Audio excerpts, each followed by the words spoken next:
Kapal pesiar Viking Sun masih belum bisa bersandar di Pelabuhan Tanjung Mas Semarang terkait pemeriksaan virus corona atau COVID-19. Apa hasil keputusan Pemkot Semarang terkait nasib kapal pesiar berbendera Norwegia itu? Kita akan membahasnya dan telah terhubung bersama Wali Kota Semarang, Bapak Hendrar Prihadi. Selamat sore Pak Wali Kota.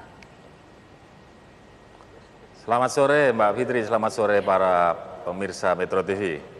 Ya Pak, kita tegaskan kembali konfirmasi mengenai status dari kapal Viking Sun ini. Apakah diizinkan untuk bersandar atau tidak di Pelabuhan Tanjung Mas Semarang, Jawa Tengah?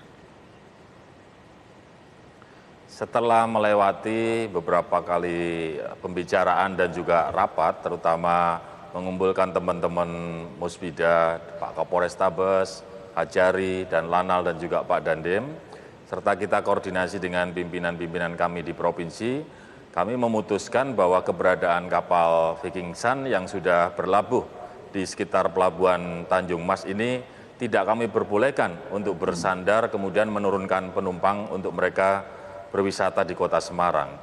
Berbagai pertimbangan ini kami lakukan antara lain setelah melihat histori sejarah daripada perjalanan kapal tersebut. Kapal tersebut sebelum berlabuh di kota Semarang, mereka sudah pernah bersandar di Labuan Bajo. Tapi sebelumnya mereka juga pernah historinya ke daerah Darwin, Australia. Yang kita tahu bahwa Australia hari ini juga terkena suspek virus corona yang cukup membuat masyarakat khawatir. Diskusi-diskusi yang kami lakukan ini setelah melalui berbagai pertimbangan matang, kami putuskan bahwa kapal tersebut tidak boleh menurunkan penumpang. Hanya Syah Bandar kemudian memberikan informasi kapal tetap ingin bersandar karena ingin memasukkan beberapa kebutuhan logistik kapal. Hasil daripada pertemuan dengan teman-teman Musbida kami izinkan. Tapi syaratnya tetap tidak boleh ada penumpang yang turun dan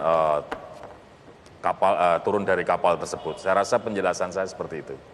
Ya, terkait mengenai kondisi penumpang, ada 1.600 penumpang yang ada di kapal pesiar tersebut. Kondisinya pasca hasil dari pemeriksaan KKP Semarang sendiri seperti apa? Apakah betul ada yang sedang menderita sakit atau bagaimana, Pak?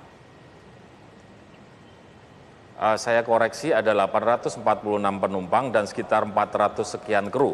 Jadi total yang ada di dalam kapal itu sekitar 1.200. Kemudian dari KKP memastikan bahwa semuanya dalam kondisi yang baik dan sehat.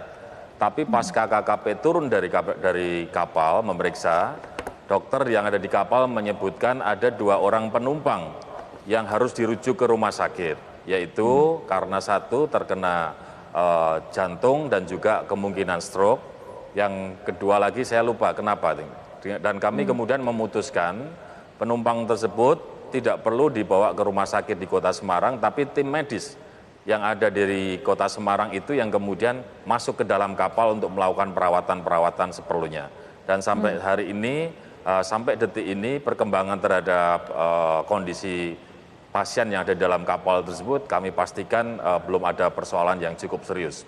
Itulah yang kemudian membuat kami mengambil kebijakan bahwa untuk bisa melindungi, membuat nyaman masyarakat kota Semarang, supaya tidak timbul pro kontra yang terlalu berlebihan, kapal itu kita tolak untuk bisa menurunkan penumpang di kota Semarang. Ya, tapi tadi Anda katakan masih diizinkan untuk kemudian memenuhi logistik untuk kebutuhan kapal pesiar. Apakah ada tenggat waktu ketika kemudian akan memasukkan logistik atau bagaimana? Ya, saya rasa itu hal yang sangat manusiawi, bahwa ada kebutuhan-kebutuhan di dalam suplai di kapal yang memerlukan support dari kota Semarang. Barangkali seperti kebutuhan air bersih ataupun air minum, saya nggak tahu secara pasti. Dan itu kami izinkan. Ini juga hasil daripada keputusan diskusi kami dengan teman-teman yang ada di tingkat kota Semarang. Untuk kemudian kapal pesiar Viking Sun ini, tujuan selanjutnya setelah kemudian memang ditolak bersandar di Semarang akan seperti apa, Pak, informasinya?